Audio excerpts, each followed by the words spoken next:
Okay, coming live from Sedona, Arizona. Got my Arizona shirt on and everything.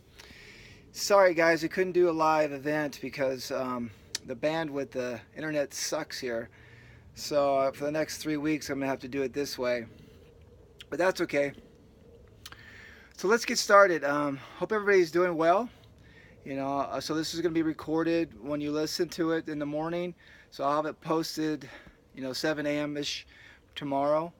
So you can all listen to it when you're doing whatever you're doing, driving, or actually you won't be listening to while you're driving. Maybe when you're getting ready for work. So, anyways, good to see everybody again, and I'm so happy to be doing this. This is truly my passion and my service. I'm a little out of breath because I'm trying to get this all together because I forgot all about it. I said I got to get this done before while it's still light, but so I'm here. So let's get started. I didn't get any emails from anybody, so I don't have any suggestions. So I'm just going to go off the cuff and see what happens. I think the last time I spoke, I talked about a 5-step process that my wife and I, have developed over. Well, it's perfected over 3 or 4 years, but we designed it when we first got together 7 years ago, and we actually took the 5 steps and walked it and talked it and breathed it. So it's not just a conceptual thing. We do this together all the time, every day. And now at this point in our relationship, we don't have any fights. And we do have a fight.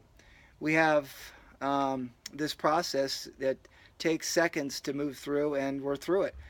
And not only is this good for arguments, but it's also good for clearing and forgiving any energies or anybody in your life, past, present, or even don't even have to be here on this planet. They could be have passed away. So by doing this process, which it's going to be down the road, but I'm just kind of fast forwarding to when we get to that place, you'll be able to connect with the soul of that departed one that you may have had some unresolved issues with, so to speak. So let's get started.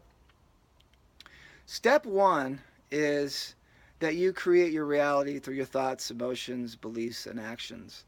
Now, that's the big piece that people talk about it, especially in The Secret, the movie The Secret. If you haven't seen it, it's all about law of attraction. In other words, in simple terms, it's what you put out, you get back in return. So your vibration that you put out, in other words, the vibes you put out, negative, positive, in between, doesn't matter. That equal vibration will come back to you. So in other words, if you have negative thoughts, you put these thought bubbles, because they are literally things, out into, you could say, the environment and the universe, however you want to put it. And what happens is, think of the universe or the energy all around you is a sea of plus and minuses, polarity, positive and negative energies, but it's at a stasis. In other words, it's in complete balance. So when you put out a thought form, you disturb that balance. And when that thought form goes out into that imbalance, the natural instinct of the universe is to bring it back into balance. So what it's going to do, you would think an equal and opposite energy would be created, but what happens is it creates the complement, not the opposite, but it creates the complement, which truly is the same energy, just you could say the other side of the coin. So what happens is it comes back to you in people and events and situations. In other words, let me give you an example. Say I have a fearful thought, like I'm afraid of failing, and it's consistent, and you consistently have that thought. So what's going to happen is the universe is going to bring back an opportunity for you to fail again. You get that? Understand? So your energy, or the what you're holding on to inside, this belief that I always fail, or I'm not worthy enough for success, is going to radiate out, not even as a thought, as an energy, but it could be a thought too. Is you add a thought to that and adds the energy to it and amplifies it. What comes back is the universe will create a situation. I know it'll all be orchestrated, don't worry about it. At some point, there's always a lag time. We're in a third dimensional time zone where we have linear time and we have time in between cause and effect. And that's a gift, by the way. If you didn't have any time lapse and you had a fearful thought instantaneously created, it wouldn't be so good, especially if it was about death. That's the worst case scenario. So anyway, so it comes back, and it gets orchestrated through that energy, coming through at a relationship, coming through a situation at work. It'll manifest in different ways. It'll have different faces, but the face will be the same. So, in other words, it'll give you that opportunity, whether it's a job opportunity, whether it's winning the lottery, whatever it is, it's going to come into your life and you're going to get an impulse to act on it, and you're going to end up sabotaging what you had actually wanted to create and create this failure. And I hate to say it, that's how it works. That's the law of attraction. Okay, that works with everything. The law of attraction is always at work. But there's a piece to this that we teach that's beyond the law of attraction, because if you talk to people that are really into the law of attraction, they'll say, well, I've focused on, say it's $1,000,000 you want to win. And I'm consistently in that space with my intention. I match it with my emotions. I imagine I'm already there. I'm winning it. I'm buying my new car, my house. My friends are great. I'm going on vacation. But it just never seems to manifest. I don't get it. I don't understand, because that's the law of attraction.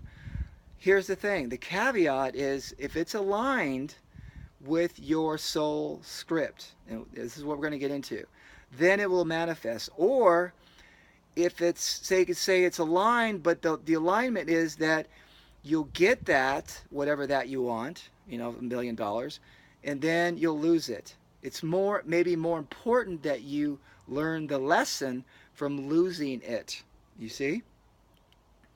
A lot of times, we want things egoically, materialistically, and not necessarily from a spiritual perspective. And especially if you're on a spiritual path, that won't align with it, and you probably won't manifest it, because your soul journey is more on a soul path, especially if you've moved away from more of an egoic path and more on a spiritual path. So let's get into the soul script. So before you are born, and you don't have to believe this, it's just we know, from my perspective, I know it's an empowering way to look at things, and a lot of people resonate with it when we do our sessions, and it makes sense. And without the 5 steps, it may not make sense, but this is step 1. So the soul script is an idea that before you come down into this planet or born through your parents, you exist as a soul, which is not physical.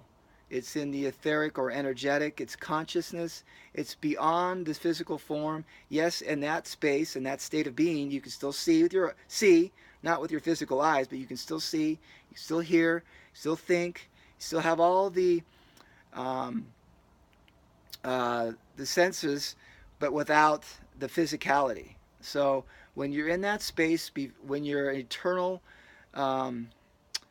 let's say, immortal being, that aspect of you that always exists and always will, it's more of an energetic form. It's almost like a light body or a ghost of who you were or who you are, but it's more of a consciousness, awareness. You're aware of who you are. You're aware that you exist. So when you're in that space, say you're up in heaven, some like to call it heaven, some like to call it a different dimension, some like to call it 5th dimension. This is 3rd dimension. When you're up in that space before you incarnate, think of yourself in a conference room. Think of yourself around a table. This is all metaphoric, obviously, with your soulmates. You can say with your guides, you can say even God, okay? And you're designing your life. Call it Joe's life.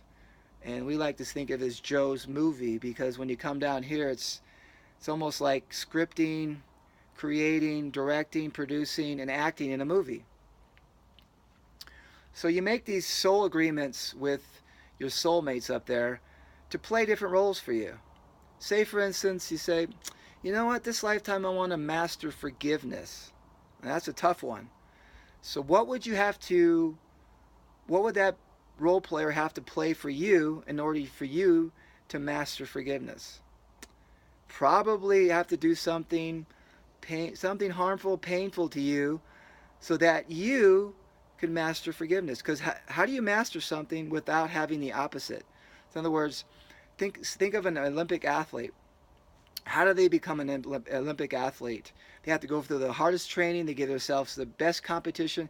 They give themselves the best kick-ass coach, and they train 8 hours a day. They do a lot of resistance work, right? Okay, just like a trainer. I mean, excuse me, a weightlifter. What are they pushing against? Resistance. That's how they build their muscles. We're talking about spiritual muscles.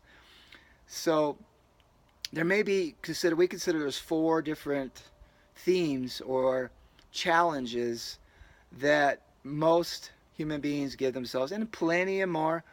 Call them self-worth, self-love, trust, and forgiveness. How many of you have worthiness issues? How many of you have self-love issues? How many of you have trust issues? And how many of you find it really difficult to forgive? Probably a lot of you, huh? And that's okay. Everybody does. So it's normal. Um, Relatively speaking, more for some than others. Okay. So think of those as the themes that you're here to master, including patience and integrity and perseverance and all these other ones. But those are the four pillars, you call them. You could say legs of a table. And that tabletop represents surrender. I know. Surrender. That's one of the toughest things for people to do. And what do I mean surrender? I'll talk about that a little later. So you're up there writing this movie, Joe's movie, or your movie, and you're the script writer, you're the producer, the director, the main star. Okay, then all these are supporting actors playing in your movie. So you're contracting and making agreements with these role players, and these role players are your soulmates, like your mother, your brother, your father, your siblings, your lovers. Yeah, you're thinking, well, how's that possible, especially if my parents are already incarnated? Well, their soul is eternal. This aspect always is in that dimensional space that you can interact with any time, okay? So even your kids who aren't even born yet either are up there. They're souls. So they're all agreeing to play in different roles for you to play out these different parts that teach you certain lessons. Yeah, this is a lesson school ground, you could say, this planet Earth. So one of your soulmates raises their hands. I'll teach you forgiveness. I'm going to do something really harmful to you. I'm not going to remember that I scripted this or contracted. You're not going to remember.